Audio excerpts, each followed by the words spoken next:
Well, hello, writers. Welcome to episode number 469 of Ink in Your Veins. I'm Rachael Herron, and I'm so thrilled that you're here with me today as I'm talking to Rebekah Faubion, who was so cute and such a delight. And we talk about being unapologetic, about investing in ourselves as writers. Also, we talk about the value of friends and of our writing being alive, not allowing it to stagnate. So please stick around for this delightful interview that is coming up. What's been going on around here? A lot of work. I'm almost done with the fix. I really wanted to send it to my agent tomorrow, but I think I mentioned last week that I also got the proof pages for Seven Miracles, which is the last time that I will ever touch this book. Thank you, Jesus. I love this book. I love it. It's been a work of my heart ever since I started it. I wrote it 100% for fun, just for fun. I was going to self-publish it, and then when I got done writing and editing it, I didn't want to self-publish it. I didn't want to write a series. And in order to make money on this kind of sapphic queer midlife novel, I think it would have been smart for me to do a series had I been self-publishing, and I didn't want to. So I gave it to my agent and she sold it in an amount I liked to Hachette, Grand Central Publishing. It'll come out next year, I think August-ish, August, September-ish. I don't even know. I wrote it quickly and I loved it. And even so, I'll be so glad to see it go. It still moves me, I am happy to say. Um, and I will be fine if it never moves me again. I've seen these words so often, so often. But I wanted to say one thing that I am absolutely loving. So I told you that I got the Remarkable, which is that funny little tablet that you write on with a pen. It's like an iPad, but black and white and really just for writing and writing on PDFs, journaling. You can convert all your handwriting to text and then send it to yourself. It has I bought the folio that holds it with a little tiny typewriter, which is honestly so small, so thin that when I first put my Remarkable into the folio, I thought I didn't get the one with the typewriter because I couldn't find it. And then suddenly you switch it one way and it pops up. Anyway, it's great. Second thing about the Remarkable is as soon as I ordered it, the new version came out, the Remarkable Pro, which does have a little bit of color. It's still e-ink, so it's very light color. But the thing it had that I really wanted was a low backlight. The Remarkable 2 does not have any kind of backlight. You have to have some kind of light on your work when you're working. The thing is, I often work on my little couch in there in the morning, and there's my overhead light doesn't work, and the only standing room light is across the room. So it was very, very hard to see when I was working on that couch. And I could have invested in a lamp, but instead I invested in the Remarkable Pro because I was still inside the 100 days of receiving the Remarkable 2. And they said freely, if you're within 100 days of receiving your Remarkable 2, you can return it for a full refund. And a bunch of people did that. There was a Reddit post where we were all talking about it. And I wrote to Remarkable and I said, I would like to return the Remarkable 2 and exchange it for the Remarkable Pro. And they let me. So I wasn't even getting over. They welcomed that. So I have the new Remarkable Pro. It's been a joy. Here's where I'm going. I did not know it would be so great to work on proof pages. What are proof pages? Proof pages it's a PDF. It's a huge PDF of your book typeset. It has all the little pretty motifs. It has the design. The font is exactly what they've chosen. The book is as it will appear when printed in PDF form. It used to be a million years ago, they would send you all of these pages FedExed overnight to you. And you would look at each page and you would make any corrections you wanted to make right on the page itself. And then you would mail back just the pages that you had corrected. You don't want to send all 400 pages back to your editor and have them go through them and look for those changes that you put in. You just send the pages that you have marked. This is not the time to make real edits. This is the time to do two things: to look for typos, any typos that have slipped past the copy editor and the proofer, because there will always be typos in a book, period. No matter what, no matter how many eyes have been on it, there will be typos. Even after you look at this, there will still be typos. Don't worry about it. It's going to happen, but you try to catch them. And also, you can adjust little things. You cannot adjust big things. This is not the time to change a plot line or even to put in um, more than a short paragraph, because what happens is if you adjust this paragraph and then you have to adjust whatever they need to do to adjust the flow so that the next printed chapter on the page looks correct. They don't want you to do that. And in fact, it used to be that they would charge you if you had more than I think like 50 or 75 little tiny corrections. They'd charge you for each one after that. I was threatened with no charges in this proof letter, so I can make as many as I want. But I am finding little things. I I had kind of thought that maybe I never looked at these because I didn't remember looking at these, but as soon as I started working on them, I remembered doing it. And this time I thought, oh, I'll just do it on my Remarkable because Remarkable is made for reading PDFs and this will be great. I realized the Remarkable is genius for this. I open the PDF. If I come across a page where I want to remove a comma or remove one word or change it for another word, I write it directly on the page in the Remarkable, and then I tag the page. I made a tag that is just 7M, and that's 7M fix, I think is my tag. And I just hit the tag button, boop. And then when I look at all of the pages of the PDF, there's a way to do that on the Remarkable. You can sort by tag. And then I hit the tag for 7M fix, and all of them are right there. And then you can just email them to yourself. And then I just email them to my editor. When I'm done, it will be basically a one click and done thing. I'm so excited about it because for the past, I don't know, 10 years or so, you did not get the paper copies. Thank goodness for that. But it was always kind of a pain to be sitting at your computer reading this PDF and then clumsily using your mouse to circle things and to insert the text in and draw a really clumsy arrow with your mouse to where you want this to go. Now we're back to hand editing beautifully, and I could just send it. So anyway, it's that was probably really in the weeds and detail that some of you didn't want, but some of you who like these kind of details leaned in. I can highly recommend the Remarkable. I had thought it was just a splurge, and that's fine. I like splurges, I like tech, and I like things that help me write. But as I am doing these proof pages, oh, it's no longer a splurge, it's just a work tool, and I'm so happy about it. So those should be done by tomorrow. And I might be able to get the fix still off to my agent by the end of the week. If not, then early next week. And so that means I'm really on time for where I want to be, which is a very uncommon feeling for me. And as soon as I do that, I get to start working on the book that I'm calling the Edith book right now, because I don't have another name for that. But this is the novel that I'm so excited about. And I've been plotting and planning and thinking about that also in the Remarkable, many, many, many pages. In a couple of weeks, my wife and I are going to go to on a little research trip back to that town where I fell in love with this idea. And I'll tell you more about that when I go there. But all is going well, and I'm just happily working forward. How are you? Are you happily working forward? Are you working forward a little bit, even in those 5 to 15 minute a day little grabs? So many people, including myself, have written whole books in 15-minute little chunks of time that we have stolen because either we don't have the time or we don't have the mental energy, or both. That is absolutely not my preferred way to go. And for many years, I lied to myself and believed that I couldn't write if I didn't have at least an hour or two to sit down and do it. That was actually a lie. One of the things I love seeing in my students is them kind of destroy these lies for themselves. They've always told themselves that they must revise as they go, and they realize, oh no, that was just the story I was telling myself. They have told themselves that they can only write in 15-minute bursts, and then they learn that they love a 4-hour sit down. They have told themselves that they need a whole weekend to write, and in fact, they can write in 5-minute little tiny gasps of writing. So perhaps this week, challenge yourself to do something that you think you can't do and that you won't like to do. I love being wrong in that way. I love it's a counterintuitive feeling or desire to even have this feeling, but I love knowing something deeply in my bones and then being proven wrong.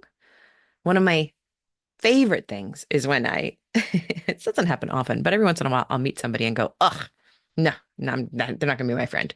They're not my cup of tea. Not my cup of tea. Invariably, I am wrong about them and they end up being some of my favorite people. I love being wrong like that. I love being wrong about my ideal process because there's no ideal process. That's why we do this show. That's why you listen to the show. You're listening to all the processes. You're trying everything to see what's going to work for you this week. And it may look a little bit different from the thing that will work for you and your writerly self next week. So please perhaps experiment a little. I would love to hear about it if and when you do. I hope that you're on my writer's email list. I'll tell you where to join that in just a second. But right now, I want to tell you about Rebekah. Rebekah Faubion is the author of The Lovers, a Nora Ephron-style sapphic rom-com coming summer 2024 from Berkley. It is already out. She is also the author of young adult horror novel Lost Girls, coming from Delacorte Press in 2026. When she isn't writing books that make her bi soul sing, she enjoys watching anything romantic or scary, or better yet, both, hiking in the Hollywood Hills and reading tarot by candlelight. Here's our interview. Please enjoy, and I'm so glad you're here. Well, I could not be more pleased to welcome you to the show. Will you please share your name and your pronouns with us? Hi, I am Rebekah Faubion, and my pronouns are she, her. Thank you. I'm so happy to have you. I loved your book, The Lovers. It was so right up my alley. It's sapphic, it's the tarot, it's the things that All I of those. love. And it was so fun to see this pairing of second chance romance. And it was delicious. Also, you won the cover lottery. I want to talk about all of that. I Um, totally did. but you really did. It's incredible. I totally did. But before we get into that, let's start talking about your writing process, which is what we Yeah. love to talk about on the show. What does that look like for you right now in your life as you have it set Oh my up? gosh. Okay. So, I'm multiple books on deadline. Um, so I sold The Lovers, in 2022. And when I sold that, that was a two-book deal. So the Hmm. second book in that deal was not written yet, not conceived yet. Hmm. It was an ethereal idea. Which is terrifying, yes. Yes, it really was. And it remains. I'm like, I've written it, and I'm just still like, did I do it? Like, I don't know how that happened. And so my process now is largely shaped by the fact that I am on deadline. Because I also have a young adult novel that comes out in 2026 that I'm writing that I also sold on proposal. And so I am just on deadline. I've been on deadline since I sold The Lovers. So which was in 2022. I have not been, there's been some sort of deadline. So my process is like I always start with a pitch for whatever I'm working on because most of the time I'm pitching it, at this Hmm. stage in my journey. Though even when I wasn't actively like pitching and like I was on this sort of schedule, I really am like at my core a screenwriter. That was where I got Mm. started writing. And so pitches like that, log line, couple of sentence like little pitch is where it begins. And so for me, that's sort of where it started, as of where it always starts. And then I always write a synopsis. I don't like to call it an outline because I am a recovering pantser. So I love that. I am like, oh, it's not an outline. Like it's not strict, it's not like rigid, but it is like, the movements of the story. I usually write the emotional beats as I see them in that moment and sort of, so I get like a full plot, How long and does that synopsis end up being for yourself? usually for me it's anywhere from like 8 to like 13 or 14 pages. Like the horror, my young adult novel is a horror novel and it is longer because it has like dual timelines and like it Right. has a lot of world building in the pitch, in the synopsis. And I'm putting it all in there regardless of, whether it matters or not, because I want to have it for myself, for Hmm. the future. Um, so my, so it's like I'm doing the synopsis and then I start with pitch, with the voice. Like I'll probably write like a chapter right up front, but it's never like too much because I like to know that it's gonna be a book, like it's gonna work first, you Yeah. know? Yeah. Um, and then it's really just I'm drafting, so I'm writing every day, except for weekends. I take off weekends. I Hmm. write kind of on a not a 9 to 5 schedule exactly, but like my son is in school, and so I kind of do that schedule, the Hmm. school schedule. Which works out And really well for a lot of writers. Yeah. yeah, yeah, and it's just mostly following my outline and then deviate or my synopsis because it's not an outline, and then deviating from it as needed. That's where the pantsing comes back in. We can only Yes. attempt to recover from it if we want to. I don't think we ever totally recover from Yeah, it it. always is there as like an option in the back of our mind. We're like, Yes. but what if? When I write things like outlines and or synopses and or any kind of plans, a lot of times I believe that I can do it until I get there, and then I'm like, oh no, I was lying. I can't do that. What am I going to do That's instead? not it. Like I've got Yeah, that wasn't it though. I got to figure yeah, something else that's not out. it. I'm So, smarter now than I was a couple of weeks ago. and it's true. And it's It true. Like the is. the book that we've been writing has been teaching us about itself and we are smarter about what it is. It's just I Mhm. wish I could have been smarter 2 weeks ago. That would have been I wish really that I useful. wish that I feel like I'm like if we could be doing that for all of our books and the all of the past, and can we go back in Yes. time? Forever. Yes, I 100% agree. What is the most exciting thing you've ever realized about your writing process? So I love this question because I think that it's sometimes at this stage in the game, it's hard to think about my writing process as exciting Yeah, because it is my job, it's work a which I'm day. Yeah. so thankful that it is. Like I worked really hard to get to that point.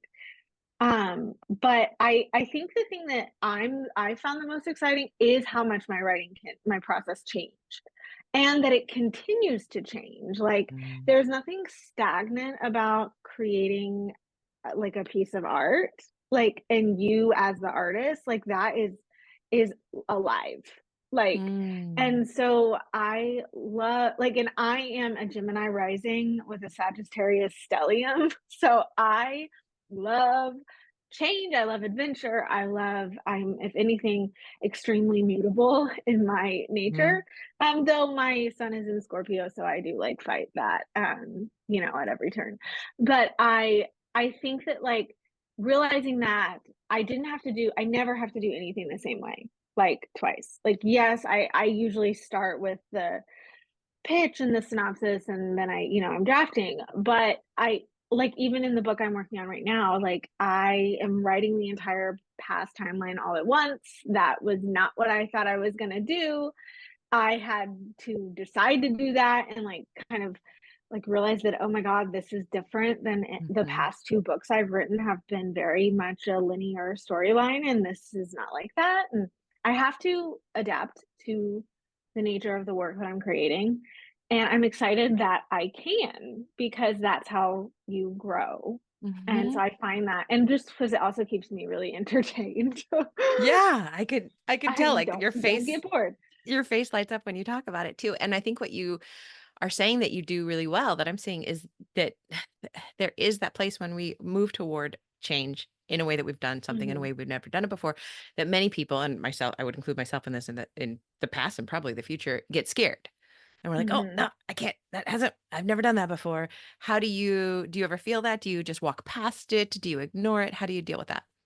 I definitely feel that. I would say I am somebody who's really good in transition. So I do okay with that uncertain sort of nebulous space that a lot of people find scary. Mhm.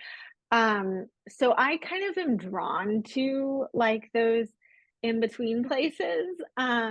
And I do kind of run towards them. That does not mean I'm not scared. I think, like, for instance, when I was deciding if I was going to write this past timeline all at one time, I kind of fought myself for a minute over it because I was intimidated that I would start doing that and then I would like lose my like grip on the other story that I have to write and Right. like how I'm going to put those two together, and that I would get confused and or get too into this storyline and then be like, well, I don't want to tell that story anymore, and it's just that all of that was just myself getting in my own way. And so I finally just did it. Like I'm doing it, and like opened a new document. I love that. And And just, you're off and away. yeah, and just off and Yeah. away because like I mean, again, with being on deadline, I don't really have the space to just really spend too much time hemming and hawing and whining about it, like, and getting and questioning myself. Like, I can question myself when I'm laying in bed at night. Like, once I've done the work for the day, I can be like, was it good? All of those, was it good enough? Am I doing this? Like, all of that stuff, like, that can come up then. And it does for sure. But But yeah, as it's that perennial. We go back to, we don't try to make the right decision. We try to make the decision right. Like you made the yeah, decision and now you make it work. And it's going to yeah, work beautifully because this is what you're doing with this book. yeah. Because Perfect. I won't know any other way because Right. I'm not doing it that way. And So it I will have no serve this idea. book. Yeah. Oh, Yeah. I love that. What part of writing do you struggle with the most? So I started with screenplays. I am a screenwriter. Like, kind of initially, that was what I thought I wanted to do. It is something I still do and still want to do. Um, but I started in that space, and so the way I sort of engage with story up front is very visual. Mm. And in writing novels, that is not always great, because that's not always the way you want to tell the story that you're telling. With a novel, it's a very different like voice. You're going inside, and so internals can be tricky for me initially.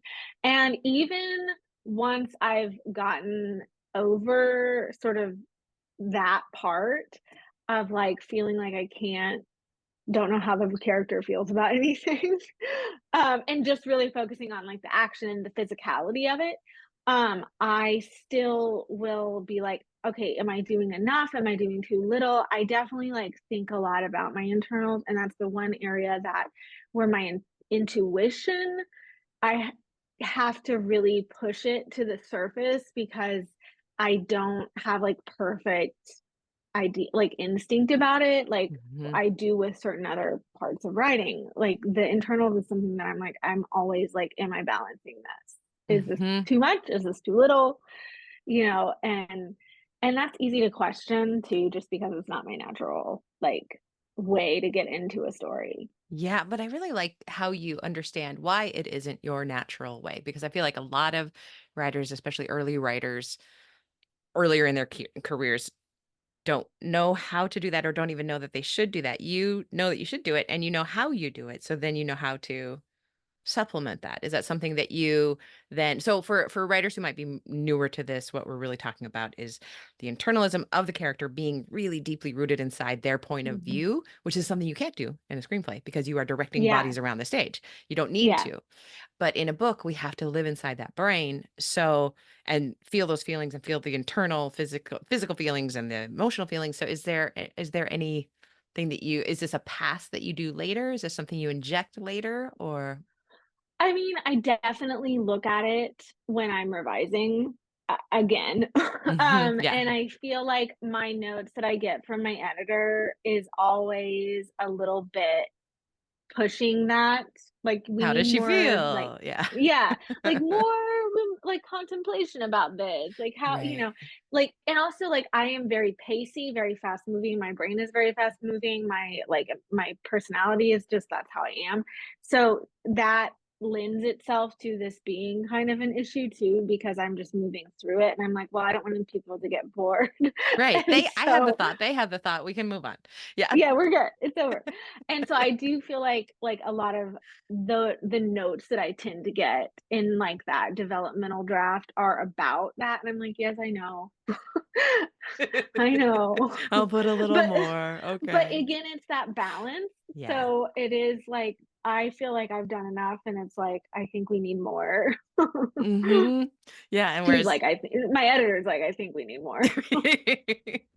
so what part of writing are you like super, super great at that you know you are?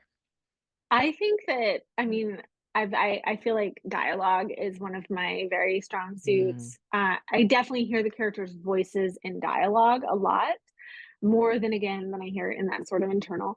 And I know that that goes back to that screenwriting background, that mhm, screenwriting start, and the fact that I love movies dialogue is king in film. Like you're that's how you're learning. That's how you're getting plot delivered to you. That's how you're getting character with that. And like obviously they're blocking in their movements. So I do feel like dialogue blocking the sort of the physicality of the scene, making sure you're placed within a scene in a way that feels really realistic, keeping track of where people hands and arms and just like the kind of like movement through a scene or through a location. I love setting, so like really making mm, you feel like you're where you're supposed to be when I'm talking about the characters and what's happening in the scene. And then I do feel like I've gotten this compliment. I wouldn't say this about myself because I think it's super awkward, but I will say that like I've had quite a few people tell me that I'm really good at swoon. So, oh, yeah. which I Yeah. guess is I like, agree. Yes. it's like Yes. so I write horror and I write romance, but I always have something romantic in it, Hmm. regardless of what genre I'm writing. And I really I think that like that angsty tension or that like chemistry stuff is like really fun to write because it's like when I'm writing horror, I get to write murder as well or blood or whatever is Hmm. going on. And that's also really fun to write. And so it's like the kind of again that sort of physicality. I really enjoy that and I think I'm really good at that. I've always thought there's so much overlap between horror and romance. They both Mhm. usually end up with some kind of HEA, happily ever Mhm. after. They both have a physicality. They both have a certain kind of chemistry tension going on, and a lot of times horror will also include romance. So Yeah. you're really serving yourself by writing in both of those genres. That's Yeah, I mean, I just think they're super so awesome. fun. But I think you're totally right. Like, I totally agree that there is a lot of crossover. And I think that even in readers and people who go to see, moviegoers, you have a lot of crossover of people who like horror and like romance, especially Totally. women. Like, I think a lot Totally. of women love horror and a lot of Hmm. women love, obviously love romance. Hmm. I am one of those women who love both. Yeah. What is the kindest thing you've ever done for yourself as a writer? Oh my gosh. So I feel like I feel like I've done this throughout my career. So it's not a one moment time, but I can kind of talk a little bit about how I've done it in specific is investing in myself as a writer. Mm. From the beginning, even when I hadn't written a novel yet, I had no reason to believe that this was going to go anywhere at all. And my first words of the novel that I was working on obviously were messy and I didn't know what I was doing. I was very like aware and confident that like I needed to put energy and resources into developing this as a career because it's something I wanted to do and I felt passionate about it. And I didn't really let any kind of like expectation from like outside forces get in the way of that. Mm. Though I am a parent, I was a stay-at-home mother. I had a young child at the time. I was very, very, very much in my child's everyday life, doing so much for that.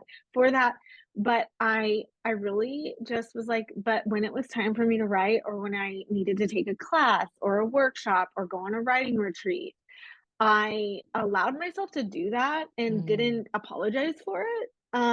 Like, "Oh, I shouldn't be spending this money," or, "Oh, I shouldn't take this time away."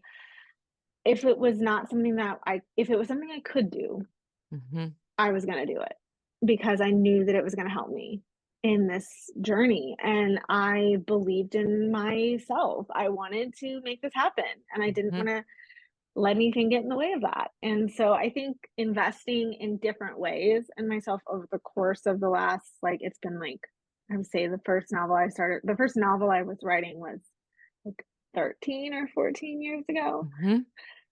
So I've done a lot of like classes and retreats and all of that just Which to make it. I love asking this question, and I love it when people answer it somewhat along these lines, because honestly, writing is one of the most minimal startup costs that we'll ever have for a business. Mhm, We don't need a mhm, storefront. We don't need staff. We don't need exorbitant insurance. We don't need product on the shelves. But we do, I believe, when we can afford to save it up and put it where it needs to go. We have to invest in ourselves. We have to. mhm. And that's where we meet our very best writing best friends. That's where Yeah, we make all of the connections that mean so much. You just lit up when I said that. Tell me about that. I do. So I have made so many just incredibly valuable friendships over the Mhm. years by doing exactly that. By going to writing retreats. Like I did a workshop years ago with Nova Rinsuma, the young adult author. And I met quite a few people through that workshop who I'm still connected with. I made friends on Twitter that became critique Mhm. partners who I have done writing retreats with. We didn't even live in the same parts of the country, and we, met up for writing retreats. And that to me is one of the most incredibly valuable things you can do for yourself as a writer is getting Yes. other writers to Yes. be in your world and Yes. like help you. You learn so much more when you're just in community with Yeah. people who are doing the same thing as you. And you said the word valuable about them, Hmm. valuable friends. Like we use that as a friendship term, but it's really true in writing that they are of value in what we are Hmm. doing every single day. That is gorgeous. Can you please tell us a specific moment when you knew you had ink in your veins? So I wrote my first screenplay when I was 11 years old. Um, it was definitely the first one I finished. It was a disaster. It was called The Trainwreck Kidnapping. It's It was awesome. it was exactly what the title was. It was a train wreck Um, kidnapping. You had a it search was. engine optimization right there. It really was. I was obsessed with this movie that is a very deep cut on Julia Roberts. It was called I Love Trouble, and it was Julia Roberts and Nick Nolte. It was so ridiculous, but she was like a journalist or something in the movie, and I was also obsessed with journalism, have been since I was very young. Don't even like being a journalist, like Hmm. and so I had this idea. I was like, okay, so it's like these two girls, they're sisters, and their aunt is a journalist, and she's doing this investigation on this like mob boss in the city, and they have to stay with her over the weekend. So she comes to get them, and they get on the train, and while they're on the train, the train wrecks, and they get separated from their aunt, and then they get kidnapped by the mob. And now as I'm pitching it to you, I'm like, actually, this sounds phenomenal. Like, I'm sure That's the what I writing of was thinking. Seriously, you I'm like, should rewrite that. I would watch the hell out of that movie. But Ju- like, Julia it's like, Roberts is the aunt, maybe the yes, great aunt at this she's the great point. ad. She could still do it. It would be a throwback. And I don't even remember honestly the plot of I Yeah. Love Trouble now, but I do know that she was a journalist and there was a train wreck in it. So that was a lot. I was also very obsessed with the Superman television show that Terry Hatcher was on. Mhm. I really wanted to look like B Terry Hatcher. I was like, she's so. I I didn't loved know her. He when loved I was her. like Yes. that young that I didn't fully know that I was queer. And No, so we're like, she's so pretty. I want to look like her. Okay, I, it's more than I that. It's more than it's definitely it's definitely more than that. Yeah, but yeah. No. And that. so yeah, so I wrote that one summer. I had two of my friends, like I made them help like work on it with me essentially. And and I finished it and I was like, wait, because I always wanted to be an actor and I thought I wanted to be, that's what I wanted to do. And that was when I realized there's a lot of ways to tell stories. And I think Mm. maybe I just want to tell stories. And however, whatever form that takes, I'm not gonna like put a label on how it has to go, but like I definitely know that I want to tell stories. I'm a storyteller, and that was from that point on. I think I never stopped writing. It was just figuring it all out. What am I going to write? And I obviously my English class was my favorite class, and Yeah. finding ways Yeah. to be very creative with the essay prompts.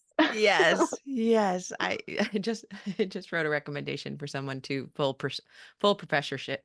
I can't say that, full professorship at a university. And I was like, I was enjoying the hell out of just writing that letter. Like we bring the storytelling in We wherever we do, go. And and now we look at you should now. be. That's Yeah, what makes people like connect with you when mm, you're like writing something like a letter of recommendation. That's what's going to make them like look at this letter of recommendation over other people's if it's exactly. not dry, if it's got some kind of energy in it. Exactly. That kind of, Yeah. you're never not telling a story. I mean, Yeah. there's always a story to tell in And if every there's a moment. train wreck and a kidnapping, even better. Like I seriously. mean, what I'm more do you I'm want? A love story thrown in there. I mean, obviously now I'm like there would be a love. I do feel like there was a love story because we had like everybody had a crush on Jonathan Taylor Thomas at the time, and I definitely feel like it was also just like a lot of passing around this boy character that was Jonathan Taylor Thomas coded. Just chaos. Oh, that is so perfect. Okay, so I'm going to switch gears just slightly and ask you now more about storytelling, though. What is the best book that you read recently, and why did you love it? Oh my gosh. So I'm gonna do Yay. two different ones because I love horror and I love romance. Perfect. So I love this book called Director's Cut. It came out not that long ago, probably in June. It's by Carlin Greenwald, and it's about like a professor. It's about a professor who's an act. It's a professor and an actress. The actress is like, I think I want to leave my career in Hollywood because she's really burnt out, and she kind of got came out, and then it's just everything's sort of been about that, to go back to academia and like I'm going to teach a class or like help teach a class at USC. And so it's about like kind of a romance that develops between that character and the professor that I she's love teaching the that. class with. And it's like messy, and there's mental health rep, and they're like super into each other, like so like horny for each other, which I love seeing Sounds in a sapphic story. delightful. So it's Oh, wonderful. I highly recommend. And then the horror is Such Sharp Teeth, which is an older book actually, but I just started reading Rachel Harrison's work, mm. who is a Oh, Berkley she's author. great. She's been on the I am show. Yeah. like, how have I not been reading all of her books ever since she started writing books? I'm so excited for the book that she has coming out in September, which is called So Thirsty. Like it's a vampire thing, and I can't wait. So I'm like very much on having a Rachel Harrison moment right now. Thank you. I have not read that one, and I will immediately get both of these. This is why I asked that question. All It's a right, now great question. let's talk about your book. Tell us about it. And as we are speaking, I should say, wait, this is August. So it hasn't come out yet, but it will have Mhm. by the time the show comes out because I'm always delayed. Um, so please tell us about, I always love to ask this, what does it feel like to be a debut author? Before we get into what the book is about, what does it feel like to have this coming out? Oh my gosh, it's so scary. I've gone through a lot of emotions this year since the book was put up on NetGalley, which is, Hmm. if for anybody who doesn't know, it's where early readers and librarians and booksellers are able to go access the book to read it before it comes out. And I just like dealing with a lot of feelings because this book is so much, it's the most personal thing I've written, and I am a Scorpio, so I do not like to share my secrets, my deep secrets. Yeah. And it feels like I can't believe I did write this book because it is so personal. But at the same time, it's also that feeling of like now it's not really mine Hmm. anymore, which is a wild thing. And just like having readers see it, like DM me with like, I love this book, and like posting like that, just know, like saying like that they feel seen in the character's journey, and like all of that, that's something that really resonates and is meaningful for me, because I came out, my book deals with like coming out of the closet. I came out later in my life, and I sometimes wonder if I had had better access to media growing up that was queer, and not just queer coded, which I think a lot of Hmm. the media that looking back, there was quite a bit of that. I would have, I wonder, would I have been able to come out of the closet sooner? And so I just love hearing that from readers, that it's helping them, be confident in there. Isn't that So being an review is just a incredible? lot of feelings. Oh, I love, and things have just changed so dramatically for us who have grown up, and like you said, it was queer, things were queer coded, but they weren't queer. We just didn't have Mhm. that choice. And even when I entered publishing, I couldn't have written this next queer book that I did. It would have been, I remember those conversations I would have with my editors. Yeah. Like, can I do a woman and a woman? No, let's just keep it at a woman and a man. And that has It's changed. like, that's not what I want to do. Yeah. I don't want to do that. Exactly. I can, but I don't want to. I Right, can. right. I mean, but I don't, it's not exactly the same. You do know Yeah. that, right? Yeah. Yeah. Yeah. Yeah. Okay, so tell us about this book, please. So The Give us your Lovers, pitch. yes, The Lovers is my romance debut. It is about a tarot reader and a wedding planner who had a falling out when they were young, after a psychic told them that they were fated to fall in love because they were twin flames, which are soulmates that kind of break apart and come back together. So they expected the falling out, but also didn't really believe the psychic. So it was kind of a shock when they fell in love and fell apart. And it's 10 years later, and they reconnect at a wedding that they are both working in Joshua Tree National Park. And all of those feelings come back up.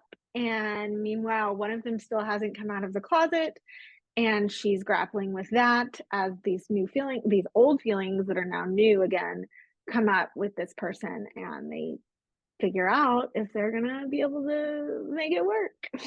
And it's a romance, so we can guess, and Yeah, they too. But yeah, it's yeah, oh, it you was could guess, because it so is a romance. We've got that guaranteed happily ever after thank there. thank goodness. And I love that you put the tarot in. I am a tarot reader. How do you use tarot in your everyday life? Yeah, so I grew up in a conservative Christian home, and so I was terrified of using tarot. I Hmm. was always like super drawn to anything witchy. I was constantly like, even though I grew up in that space, I was extremely rebellious as a young person. So I was like, let's do a spell.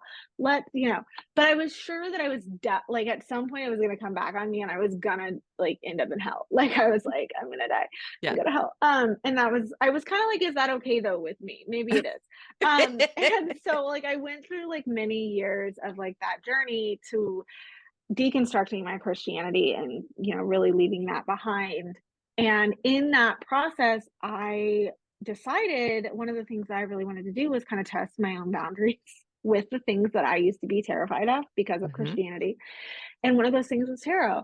And one of my best friends, she's a writer, she's an author. She wrote this book called In the Shadow Garden. Her name's Liz Parker. She knew I wanted to get into tarot, and she was already into tarot. She already was working with it. So she got me a deck, and she was like, I know you're kind of scared, but here you go. And it was the most healing experience, like starting to work with tarot, starting to obviously let go of all of those old belief systems really helped me like really let them go, because it was so helpful to go through that deconstruction and kind of go through the healing process that you need to go through after leaving behind a belief system that you've had your entire life, and having tarot to really lean on for as an intuitive tool of like, what am I going through? How am I really feeling about this? And it just kind of became this way to understand myself Hmm. and what I was feeling. And I was also coming out of the closet. Like I came out slowly over like that deconstruction and the coming out Hmm. was very like linked. over many years. And I use it as very much an intuitive tool. I use it to understand myself. I use it to read the energy around myself and others. I do give like tarot readings to friends, and people are constantly asking me for tarot readings, and I'm I like, do too. All "Oh, my writing do friends, you?" nobody else. Yes, Yeah, I'm but like, yeah. "Do you?" Because I am like a little bit psychic, and so I'm like, "Do you really want me to do that?" Okay, I I'm gonna get know some really stuff. I get really nervous when hard readings come up. I just did one recently at a writer's retreat I was on with some pals, and I was Mhm. like, "Oh no." And I didn't even it was so obvious that I didn't have to interpret the cards. You know, it was those like, Yeah. It was "Oh like a shit." it was like a Yeah. tower card. And watch. So I am looking at you. I'm going to prove something really fun right here because I always draw two cards in the day, and this is I draw a mirror and a medicine card, and my mirror card is the lovers. Oh my gosh! Is that hilarious? It's just I just looked down like what card where are my cards today? And the lovers card, Incredible. which is the title of your book, is just Yes. staring at me here. So yeah, yeah, I It's love that. like, and it's your mirror card, so it's like, My it's my mirror card. and So I here I see that am and I'm looking like, at you. Yeah. Well, this has been an utter delight. Thank you so much. Where can we find you out there in the Yes. world? Oh, thank you so much for having me. This was so fun. I am on Instagram mostly. So I also have a website. I also have a Substack. But if you go to my Instagram, you're going to be able to find me. It's RFFAUBION. So RF Fabian. Perfect. And that's where you'll find me. And you Perfect. can find me on TikTok too. I do a little TikToking. Um, and it's also just like author RF Fabian. So it's pretty Perfect. easy to find. And congratulations on your launch, which will be done by the time this comes out and everybody can Yeah. go buy the book everywhere. So Yay. thank you, Thank Rebecca. This you. was an absolute delight. We'll Yes, talk it soon. was so fun. I love chatting with you. I could chat with you for hours. I'm like, we could talk all night. I know. All right. Thank you.